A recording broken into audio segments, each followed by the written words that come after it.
Hi hello welcome you all to Bharadwaj academy. ಎಲ್ರಿಗೂ ನಮಸ್ಕಾರ.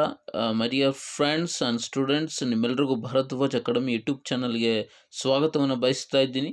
ಇನ್ this class I am going to teach you about the first chapter in the history part, advent of Europeans to India. ನಿಮ್ಮ history ಪಾರ್ಟ್ನಲ್ಲಿರ್ತಕ್ಕಂಥ first lesson advent of Europeans to India. ಈ ಪಾಠದ ಬಗ್ಗೆ ನಾನು ಇವತ್ತು ನಿಮಗೆ ತಿಳಿಸ್ಕೊಡ್ತಾ ಇದ್ದೀನಿ. Of course, with Kannada explanation and with some important question answers. ಇದನ್ನು ನಾನು ಪಾಠದ ಜೊತೆಲೇ ನಿಮಗೆ ಹೇಳ್ತಕ್ಕಂಥ ಪ್ರಯತ್ನವನ್ನು ಮಾಡ್ತೀನಿ. ನೀವಿನ್ನೂ ನನ್ನ ಚಾನಲ್ಗೆ ಸಬ್ಸ್ಕ್ರೈಬ್ ಆಗಿಲ್ಲ ಅಂದರೆ ದಯವಿಟ್ಟು ಸಬ್ಸ್ಕ್ರೈಬ್ ಮಾಡ್ಕೊಳ್ಳಿ. ವಿಡಿಯೋಗಳ ಕಂಟಿನ್ಯೂಟಿ ಬೇಕಿದ್ದರೆ ದಯವಿಟ್ಟು ನೀವು ಬೆಲ್ ಐಕಾನನ್ನು ಒತ್ತಿ ನೋಟಿಫಿಕೇಷನನ್ನು ಸೆಲೆಕ್ಟ್ ಮಾಡಿ, ಆಲ್ ಸೆಲೆಕ್ಟ್ ಮಾಡಿ ಅಂತ ಹೇಳ್ತಾ ಬನ್ನಿ. ಹಾಗಾದರೆ ಇವತ್ತಿನ ಕ್ಲಾಸನ್ನು ನಾವು ಶುರು ಮಾಡೋಣ. Yes, very important lesson. So ನಿಮ್ಮ SSLCನಲ್ಲಿ ಬಹಳ ಅತಿ ಮುಖ್ಯವಾಗಿರ್ತಕ್ಕಂಥ ಲೆಸನ್ ಅಂತಲೇ ನಾವು ಹೇಳ್ಬೋದು. ಅಂದರೆ ಹೇಗೆ ನಮ್ಮ ದೇಶ ಬ್ರಿಟಿಷರ ಕೈವಶ ಆಯಿತು ಅನ್ನೋದನ್ನು ನಾವು ತಿಳ್ಕೊಳ್ಬೇಕಾಗ್ತದೆ. Yes, here we are going to learn the following concepts. So following study materials ಅಂತಲೇ ನಾವು ಹೇಳ್ಬೋದು. First one is the trade and commerce relationship India had with Europeans. The arrival of Europeans to India for trade, the Carnatic Wars in the backdrop of European political developments, Battle of Plassey, Battle of Buxar, and dual government system, and as the last one but not least one, the British policy of aggression. Yes, children. So these are all the key points to learn under this chapter. Let us go one by one briefly. Let us move on. So ನೋಡೋಣ ಏನೇನು ನಾವು ಇಲ್ಲಿ ತಿಳ್ಕೊಳ್ತಾ ಹೋಗ್ತೀವಿ ಅಂತ. As we all know, there were trade and commerce relations between India and Europe. ನಮ್ಮೆಲ್ರಿಗೂ ಗೊತ್ತಿರೋ ಹಾಗೆ ಭಾರತ ಮತ್ತು ಯುರೋಪ್ ಅಥವಾ ಏಷ್ಯಾ ಮತ್ತು ಯುರೋಪ್ ಖಂಡದ ಮಧ್ಯೆ ಸುಮಾರು ವರ್ಷಗಳಿಂದ ವ್ಯಾಪಾರ ಸಂಬಂಧ ಮತ್ತು ವಾಣಿಜ್ಯ ವ್ಯವಹಾರಗಳ ಸಂಬಂಧ ಇತ್ತು ಅನ್ನೋದು ನಮಗೆ ಗೊತ್ತು. During the period of Guptas, Vardhanas, Vijayanagara empire, Bahmani empire, ಹೀಗೆ ಸಾಕಷ್ಟು ನಮ್ಮ ಸಾಮ್ರಾಜ್ಯಗಳ ಒಂದು ಕಾಲಘಟ್ಟದಲ್ಲಿ we had trading relationship with different other countries across the world. ಬೇರೆ ಬೇರೆ ದೇಶಗಳ ಜೊತೆ ನಾವು ವ್ಯಾಪಾರ ಸಂಬಂಧ ಇಟ್ಕೊಂಡಿದ್ವಿ. Among them European continent also the important one. There was great demand for Indian spices like pepper, cardamom, ginger and many other spices in Europe. So ನಮ್ಮ ದೇಶದ ಸಾಂಬಾರು ಪದಾರ್ಥಗಳಾದ ಪೆಪ್ಪರ್ ಇರ್ಬೋದು, ಕಾರ್ಡಮಮ್ ಇರ್ಬೋದು, ಜಿಂಜರ್ ಇರ್ಬೋದು. ಸೊ ಈ ಒಂದು ವಸ್ತುಗಳಿಗೆ, ಪದಾರ್ಥಗಳಿಗೆ ಯುರೋಪಿಯನ್ ಮಾರ್ಕೆಟ್ನಲ್ಲಿ ಸಾಕಷ್ಟು ಡಿಮ್ಯಾಂಡ್, ಬೇಡಿಕೆ ಇತ್ತು. The trade relation between India, Europe and other Asian countries continued even during the Middle Ages. We studied about the Middle Ages in the last year. So middle ages ತನಕನೂ ಏನು ಮಾಡ್ತಾ ಇತ್ತು ಈ ಒಂದು ವ್ಯಾಪಾರ ಸಂಬಂಧ. ಸೊ ಇಂಡಿಯಾ, ಯುರೋಪ್ ಮತ್ತು some of the other nations of the Asian continent. So middle ages ತನಕನೂ ಏನು ಮಾಡ್ತಾ ಇತ್ತು, ಈ ಒಂದು ವ್ಯಾಪಾರ ಸಂಬಂಧ ಕಂಟಿನ್ಯೂ ಆಗ್ತಾ ಇತ್ತು. The Arab merchants carried Asian merchandise into Constantinople of eastern Roman which was also known as Byzantium empire. Yes, this is the most important thing we need to learn, children. So there is a question regarding this one. How was the trade carried between East and West? I mean from Asia to European continent. ಹಾಗಾದರೆ ವ್ಯಾಪಾರ ನಡೀತಾ ಇತ್ತು ಅಂತ ನಾವು ತಿಳ್ಕೊಂಡ್ವಿ. ಹಾಗಾದರೆ ಈ ವ್ಯಾಪಾರ ಹೇಗೆ ನಡೀತಾ ಇತ್ತು? How, in which manner the trade was carried between the east and west? ಹೇಗೆ ನಡೀತಾ ಇತ್ತು ಅಂದರೆ, ಏಷ್ಯನ್ ಮರ್ಚೆಂಡೈಸ್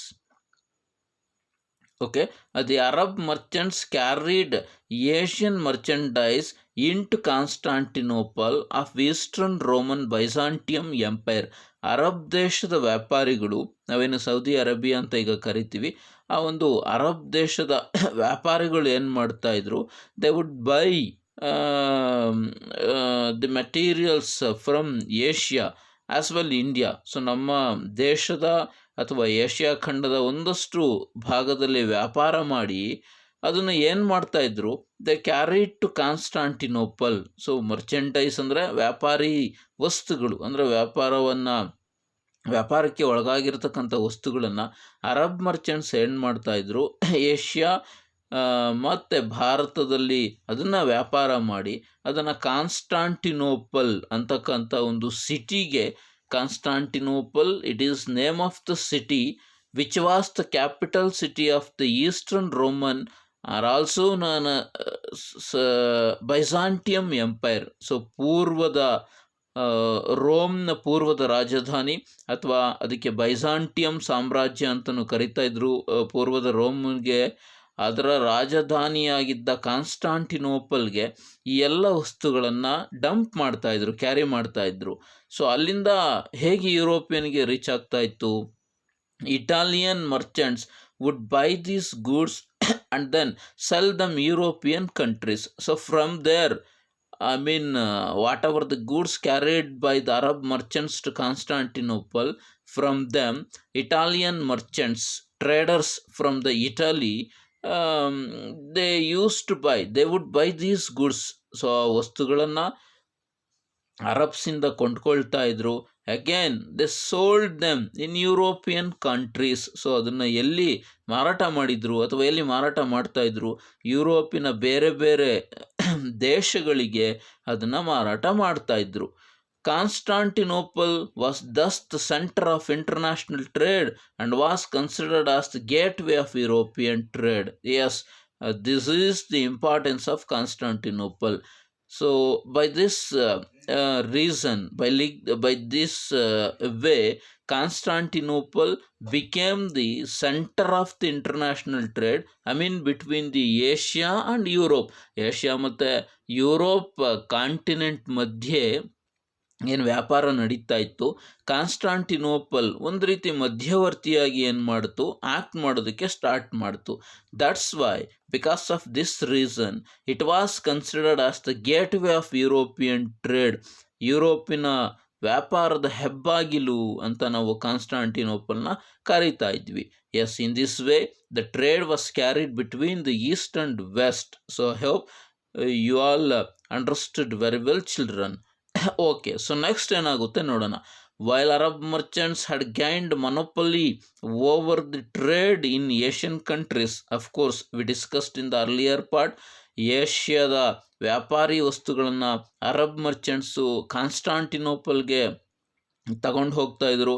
ಹಾಗಾಗಿ ಏಷ್ಯನ್ ಟ್ರೇಡ್ ಮೇಲೆ, ಅಂದರೆ ಏಷ್ಯಾ ಖಂಡದ ವ್ಯಾಪಾರದ ಒಂದು ಏಕಸ್ವಾಮ್ಯವನ್ನು, ಸಿಂಗಲ್ ಓನರ್ಶಿಪ್. ಸೊ ಮೊನೊಪೊಲಿ ಅಂದರೆ ಅವರನ್ನು ಬಿಟ್ಟು ಬೇರೆ ಯಾರು ವ್ಯಾಪಾರ ಮಾಡಲಿಕ್ಕೆ ಅಲ್ಲಿ ಅನುಮತಿ ಇರಲಿಲ್ಲ. ಹಾಗಾಗಿ ಏಷ್ಯಾ ಖಂಡದ ಸಂಪೂರ್ಣ ವ್ಯಾಪಾರದ ಒಂದು ಅಧಿಕಾರವನ್ನು ಅರಬ್ ಮರ್ಚೆಂಟ್ಸ್ ಪಡ್ಕೋತಾರೆ. While on the other hand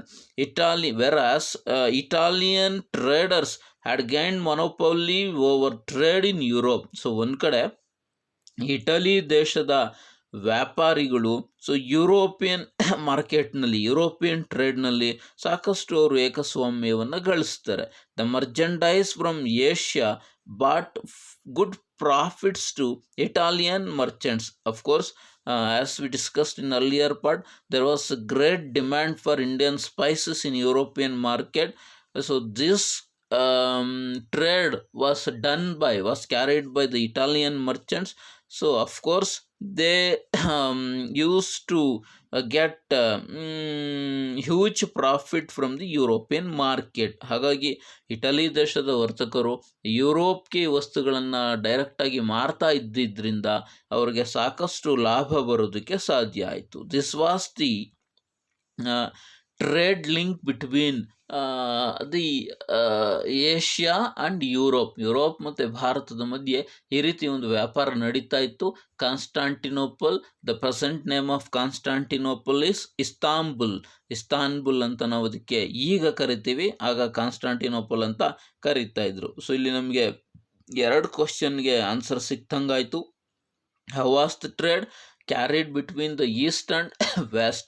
And then another one question, why did Constantinople consider as the gateway of European trade? So 2 ಕ್ವಶನ್ಗೆ ನಮಗೆ ಆನ್ಸರ್ ಸಿಕ್ತು.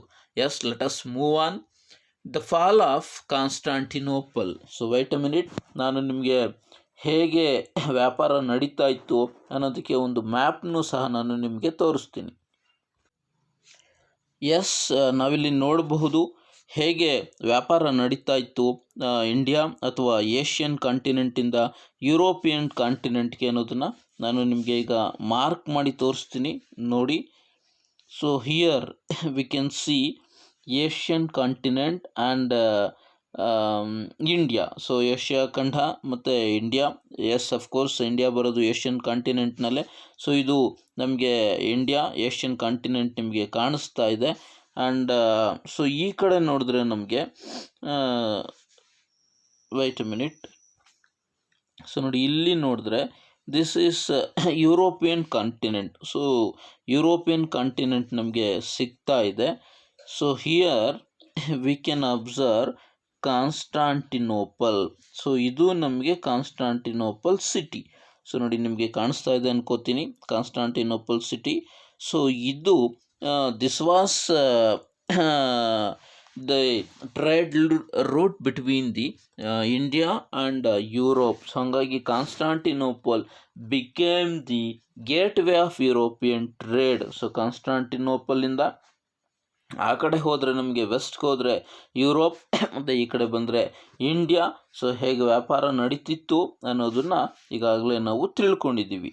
S, let us continue for the other part. The fall of Constantinople. The trade and commerce between Asia and Europe was taking place through the city of Constantinople. We observed in the earlier part regarding this. But in 1453, the Ottoman Turks captured the city of Constantinople. So 1453ನೇ ಇಸ್ವಿನಲ್ಲಿ ಏನಾಯಿತು, ಒಂದು ಘಟನೆ ಆಯಿತು. So ಭಾರತದ ಪ್ರಪಂಚದ ಇತಿಹಾಸದಲ್ಲಿ ಮರೀಲಿಕ್ಕೆ ಆಗದಲ್ಲೇ ಇರತಕ್ಕಂಥ ಘಟನೆ ಅಂತಲೇ ನಾವು ಇದನ್ನು ಹೇಳ್ಬೋದು. ಇದರಿಂದ ಸಾಕಷ್ಟು ಮುಂದೆ ಎಫೆಕ್ಟ್ ಆಯಿತು, ನೋಡ್ತಾ ಹೋಗೋಣ. In 1453 the Ottoman Turks captured the city of Constantinople.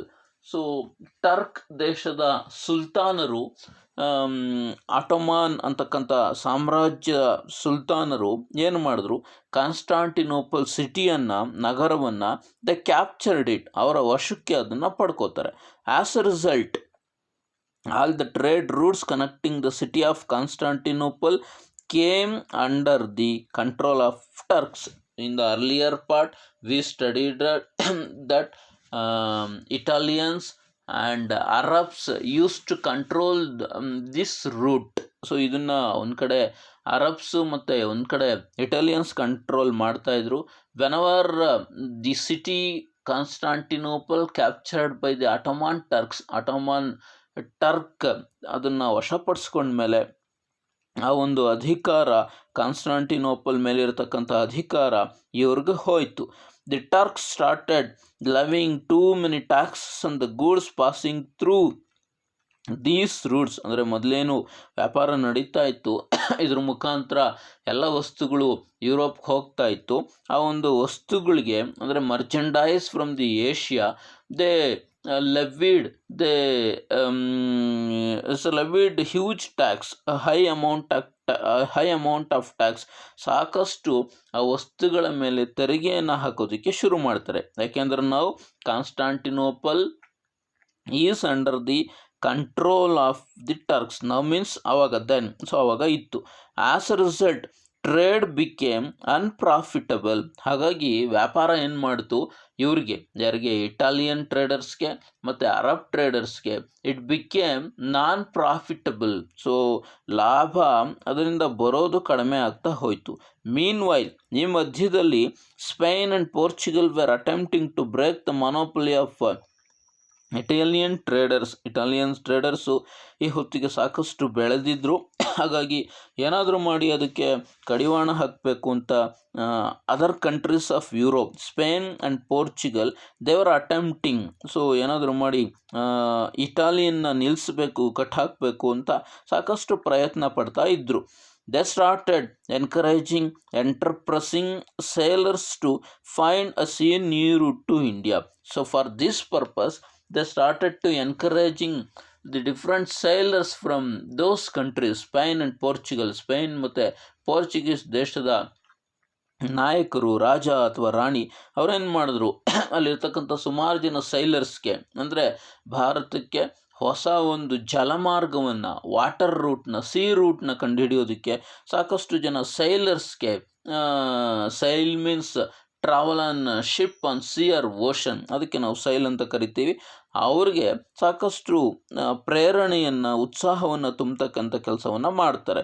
The invention of compass, astrolabe and gunpowder provided further impetus to this venture. ಈ ಒಂದು ಜರ್ನಿಗೆ ಅಥವಾ ಈ ಒಂದು ಸಾಹಸಕ್ಕೆ ಇನ್ನೊಂದಷ್ಟು ವಸ್ತುಗಳು ಏನಾಗುತ್ತೆ, ಕಾರಣ ಆಗುತ್ತೆ, ಪ್ರೇರೇಪಣೆ ನೀಡುತ್ತೆ. ಏನೇನು ಆ ಟೈಮ್ಗೆ ಮಿಡಲ್ ಏಜಸ್ನಲ್ಲಿ ಈಗಾಗಲೇ ನಮಗೆ ಸಾಕಷ್ಟು ಇನ್ವೆನ್ಷನ್ಸ್, ಡಿಸ್ಕವರೀಸ್ ಆಗಿದೆ ಅಂತ ನಮಗೆ ಗೊತ್ತು. Compass which shows the direction. So ಈಗ ನಾವು ಸಮುದ್ರದಲ್ಲಿ ಯಾವುದಾದ್ರೂ ಓಷನಲ್ಲಿ ಸ್ವಲ್ಪ ಮಧ್ಯಭಾಗಕ್ಕೆ ಹೋದರೆ we cannot find out the direction properly. ಹಾಗಾಗಿ ಪೀಪಲ್ ಯೂಸ್ ಕಾಂಪಾಸ್. ಆಗಿನ ಕಾಲದಲ್ಲೇ ಕಾಂಪಾಸ್ನ ಮೆರಿನಸ್ ಕಾಂಪಾಸ್ ಅಂತ ಕರೀತಾರೆ, ಅದನ್ನು ಬಳಸ್ತಾ ಇದ್ರು. And astrolabe, it was an instrument to get the height means altitude between the sun, moon, stars and other heavenly bodies. So ಭೂಮಿಯಿಂದ ಅದು ಬೇರೆ ಬೇರೆ ಹೆವೆನ್ಲಿ ಬಾಡೀಸ್ಗೆ ಇರ್ತಕ್ಕಂಥ ದೂರ ಮತ್ತು ಒಂದು ರೂಟನ್ನ ನಮಗೆ ತಿಳಿಸುತ್ತೆ. And gun powder for safety measure. So ಯಾರಾದರೂ ಅಟ್ಯಾಕ್ ಮಾಡಿದ್ರೆ ಅಥವಾ ಯಾವುದಾದ್ರೂ ಪ್ರಾಣಿ ಪಕ್ಷಿಗಳಿಗೂ ಹಾನಿ ಮಾಡಿದ್ರೆ ಅದನ್ನು ಸುಧಾರಿಸ್ಕೊಳ್ಳೋದಕ್ಕೆ, ಅದನ್ನು ರಕ್ಷಣೆ ಪಡೆಯೋದಕ್ಕೆ ಅವ್ರ ಹತ್ರ ಗನ್ ಪೌಡರ್ ಇತ್ತು. And as well some geographical maps. ಈ ಎಲ್ಲ ವಸ್ತುಗಳು ಏನು ಮಾಡಿದ್ರು, ಆ ಒಂದು ಸೇಲರ್ಸ್ಗೆ ಸಾಕಷ್ಟು ಹೆಲ್ಪ್ ಮಾಡ್ತು. So this encouraged those sailors to find out the new sea route to India. Okay, let us take a look how was the new sea route finally found from those people. ಹೇಗಾಯಿತು a new sea route to India? Vasco da Gama, a Portuguese sailor, left Lisbon and reached Kapadu near Calicut on the west coast of India in 1498.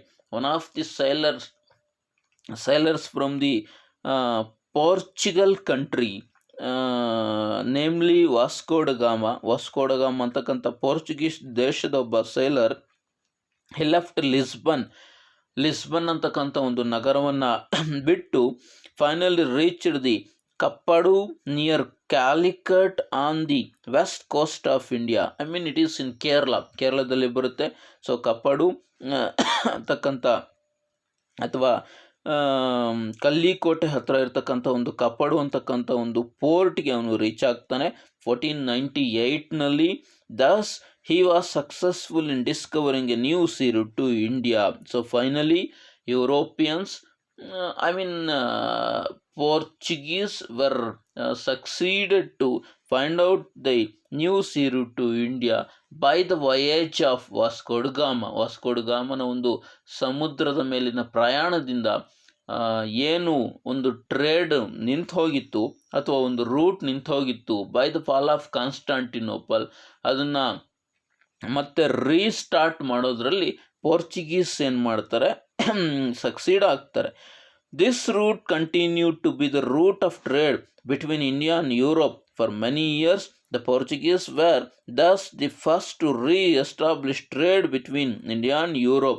Among all the four powers of Europe, so Portuguese was the first country which launch the voyage first time. So ಈ ದೇಶದ ಜನರು, ದೇಶದ ಜನರು, ಅವ್ರಿಗೆ Portuguese ಅಂತ ಕರಿತೀವಿ, ಅವರು first time ಏನು ಮಾಡಿದ್ರು, ಈ ಒಂದು ಹೊಸ ರೂಟನ್ನು, ಹೊಸ ದಾರಿಯನ್ನು ಕಂಡುಹಿಡಿಯೋದ್ರಲ್ಲಿ ಯಶಸ್ವಿ ಆದರು.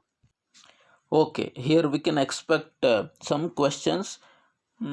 Who discovered the new sea route to India? Yes, excuse me, it was achieved by Vasco da Gama in the year 1498. So yes, then which was the country which launched the voyage for first time? Yes, it was none other than Portugal. Portuguese people, Portugal was a country. So ಅವರು first time ಏನು ಮಾಡ್ತಾರೆ, ಇದನ್ನು ಒಂದು ವಾಯೇಜ್ನ ಮಾಡಿ ಕಂಡು ಹಿಡಿತಾರೆ. Let us move on. European trade companies. ಹಾಗಾದರೆ ನೆಕ್ಸ್ಟ್ ಒಂದು ಸೀನರಿನಲ್ಲಿ ಏನಾಗುತ್ತೆ ಅಂತ ನೋಡೋಣ. With the success of the Portuguese, the Dutch, French and the English arrived in India for trade. This development not only changed the history of India, it also changed the history of European countries. Wait a minute, ಅದಕ್ಕಿಂತ ಮುಂಚೆ ನಾನು ಹೇಗೆ Vasco da ಗಾಮ reach ಆದ ಅನ್ನೋ ಒಂದು ದಾರಿನ ನಿಮಗೆ ತೋರಿಸ್ತೀನಿ. S children, ಈ ಮ್ಯಾಪ್ನಲ್ಲಿ ನಾವು ನೋಡಬಹುದು, this was the route followed by Vasco da Gama to find out new sea route to India. Here we can see India. So ನೋಡಿ, ನಮಗೆ ಇಲ್ಲಿ ಕ್ಯಾಲಿಕಟ್ ಇಲ್ಲಿ ಬರುತ್ತೆ. ಸೊ ಇಲ್ಲಿ ಏನು ಮಾರ್ಕ್ ಮಾಡಿ ತೋರಿಸಿದ್ದೀವಿ, ಇಲ್ಲಿ ಬರುತ್ತೆ ಕ್ಯಾಲಿಕಟ್. ನಮಗೆ ನೋಡಿ ಇಲ್ಲಿ ಬರುತ್ತೆ, ವೆಸ್ಟ್ ಕೋಸ್ಟ್ ಆಫ್ ಕೇರಳದಲ್ಲಿ. ಸೊ ಇಲ್ಲಿಂದ ವಾಸ್ಕೋ ಡ ಗಾಮ ಹೊರಟು ನೋಡಿ, ಸೊ ಈ ಒಂದು ರೂಟ್ನ ಫಾಲೋ ಮಾಡ್ತಾ, ಡಾಟ್ಸ್ ಏನಿದೆ ಆ ರೂಟ್ನ ಫಾಲೋ ಮಾಡ್ತಾ ಬಂದಿದ್ದು. ಅಂದರೆ ಈ ಲೆಫ್ಟ್ ಲಿಸ್ಬನ್ ಫ್ರಮ್ ಪೋರ್ಚುಗಲ್. ನೋಡಿ ಇಲ್ಲಿದೆ ಲಿಸ್ಬನ್, ನಮಗೆ ಇಲ್ಲಿದೆ ಪೋರ್ಚುಗಲ್ ಕಂಟ್ರಿ. ಆ ಪೋರ್ಚುಗಲ್ ಕಂಟ್ರಿನಲ್ಲಿ ಅಲ್ಲಿ ಪಾಯಿಂಟ್ ಮಾಡಿ ತೋರಿಸಿದ್ದೀನಿ ನಿಮಗೆ. ಅಲ್ಲಿ ನಮಗೆ ಲಿಸ್ಬನ್ ಅಂತಕ್ಕಂಥ ಕಂಟ್ರಿ ಬರುತ್ತೆ. He followed this route to reach the India. So finally in 1498. So ಇಲ್ಲೂ ಸಹ ಇದೆ ನಮಗೆ ಇಯರ್ ಇದೆ 1498ನಲ್ಲಿ Vasco da Gama succeeded to find out the new sea route to India. Okay, so we were here, ಇಲ್ಲಿದ್ವಿ ನಾವು. With the success of the Portuguese, the Dutch, French and the English arrived in India for trade. Portuguese ಬಂದ ಮೇಲೆ Dutch, French ಮತ್ತು ಇಂಗ್ಲೀಷ್ನವರು ಸಹ ನಮ್ಮ ದೇಶಕ್ಕೆ ಬರ್ತಾರೆ. This development not only change the history of India, it also change the history of European countries as well world ಅಂತ ನಾವು ಹೇಳ್ಬೋದು. ಸೊ ಯುರೋಪ್ ಖಂಡದ ಬೇರೆ ಬೇರೆ ದೇಶದ ಇತಿಹಾಸ ಮತ್ತು ನಮ್ಮ ಭಾರತ ದೇಶದ ಇತಿಹಾಸವನ್ನು ಸಹ ಈ ಒಂದು ಜರ್ನಿ ಏನು ಮಾಡ್ತು, ಸಂಪೂರ್ಣವಾಗಿ ಬದಲಾಯಿಸ್ತು. ಪೋರ್ಚುಗೀಸ್ ಜೊತೆಗೆ ಡಚ್, ಫ್ರೆಂಚ್ ಮತ್ತು ಇಂಗ್ಲೀಷ್ನವರು ನಮ್ಮ ದೇಶಕ್ಕೆ ಎಂಟ್ರಿ ಆಗ್ತಾರೆ. So let us go for Portuguese first. The Portuguese were the first to arrive in India for trade and were also the last to leave India by the sea route. So ಸಮುದ್ರದ ಮಾರ್ಗದ ಮುಖಾಂತರವಾಗಿ, sea route ಮುಖಾಂತರವಾಗಿ ನಮ್ಮ ದೇಶಕ್ಕೆ ಬಂದಿದ್ದು first time Portuguese, ಮತ್ತು ನಮ್ಮ ದೇಶವನ್ನು ಲಾಸ್ಟ್ ಬಿಟ್ಟು ಹೋಗಿದ್ದು ಸಹ ಪೋರ್ಚುಗೀಸ್ನವರೇ. After Vasco da Gama, Francisco de Almeida arrived in India as the viceroy of the Portuguese. Vasco da Gama ಬಂದ, ಸಿ ರೂಟ್ನ ಕಂಡು ಹಿಡ್ದ. Then he went to Portugal. So ಮತ್ತೆ ಅವನು ಪೋರ್ಚುಗಲ್ಗೆ ವಾಪಸ್ ಹೋದ. ಅವನು ಆದಮೇಲೆ a person namely Francisco de Almeida came to India as the viceroy of the Portuguese. Portuguese ದೇಶದ ಒಂದು ವಾಯ್ಸ್ರಾಯ್ ಆಗಿ, ಒಬ್ಬ ರಾಯಭಾರಿ ಅಂತ ನಾವು ಇಟ್ಕೋಬೋದು, ಅವನು ಇಂಡಿಯಾಕ್ಕೆ ಬರ್ತಾನೆ. He implemented blue water policy in order to establish the supremacy over the sea instead of supremacy over the land. Yes, this is most important. So when Almeida arrived to India, he implemented a policy called the blue water policy. ನೀಲಿ ನೀರಿನ ನೀತಿ ಅಂತ ನಾವು ಕರಿತೀವಿ. ಈ ಒಂದು ಪಾಲಿಸಿಯನ್ನು ಅವನು ಶುರು ಮಾಡ್ತಾನೆ.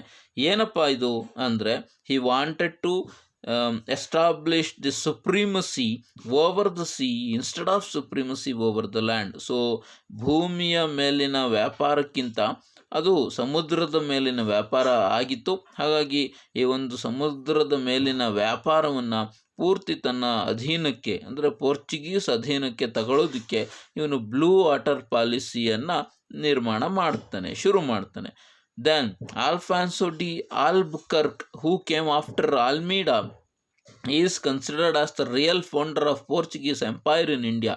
ಇವನಾದ್ಮೇಲೆ ಯಾರು ಫ್ರಾನ್ಸಿಸ್ಕೋ ಡಿ ಆಲ್ಮೈಡಾ ಆದಮೇಲೆ ಮತ್ತೊಬ್ಬ ಪೋರ್ಚುಗೀಸ್ ಪರ್ಸನ್ ಬರ್ತಾನೆ.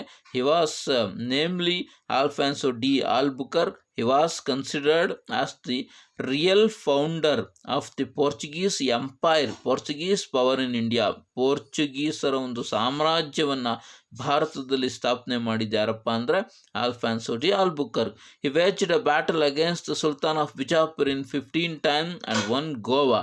When Albuquerque entered India, Bijapur sultan used to ruled ಗೋವಾವನ್ನು ಬಿಜಾಪುರ್ ಸುಲ್ತಾನ್ ಆಳ್ವಿಕೆ ಮಾಡ್ತಾ ಇದ್ದ. ಸೊ ಇನ್ 1510 ಏನು ಮಾಡ್ತಾನೆ ಆಲ್ಬುಕರ್ಕ್, ಸೊ ಅವನ ಮೇಲೆ ಯುದ್ಧವನ್ನು ಮಾಡಿ ಹಿ ಕ್ಯಾಪ್ಚರ್ಡ್, ಹಿ ವಾನ್ ಗೋವಾವನ್ನು ವಶಪಡಿಸ್ಕೊಳ್ತಾನೆ ಅವನಿಂದ. Goa became the administrative centre of the Portuguese administration in India. Then onwards Goa ಏನು ಮಾಡ್ತು, ಭಾರತದಲ್ಲಿ ಪೋರ್ಚುಗೀಸರ ಆಡಳಿತದ ಕೇಂದ್ರವಾಗಿ ಅದನ್ನು ಬದಲಾಯಿಸ್ಕೋತಾರೆ. The Portuguese had absolute monopoly over the trade with India for almost a century, but their power decline with the arrival of English and French in India. So ಸುಮಾರು 100 ವರ್ಷಗಳ ಕಾಲ ಸೊ ಭಾರತದ ಒಂದು ವ್ಯಾಪಾರದಲ್ಲಿ ಏಕಸ್ವಾಮ್ಯವನ್ನು ಹೊಂದಿರ್ತಾರೆ ಇವರು, ಅಂದರೆ ಸಿಂಗಲ್ ಓನರ್ಶಿಪ್, ಇವರನ್ನು ಬಿಟ್ಟು ಯಾರು ಬಂದಿರಲ್ಲ. When the French and English came to India, ಸಂಪೂರ್ಣವಾಗಿ ಈ ಒಂದು ಪವರ್ ಅಂದರೆ ಪೋರ್ಚುಗೀಸರ ಪವರ್ ಏನಾಗುತ್ತೆ, ನಿರ್ನಾಮ ಆಗುತ್ತೆ.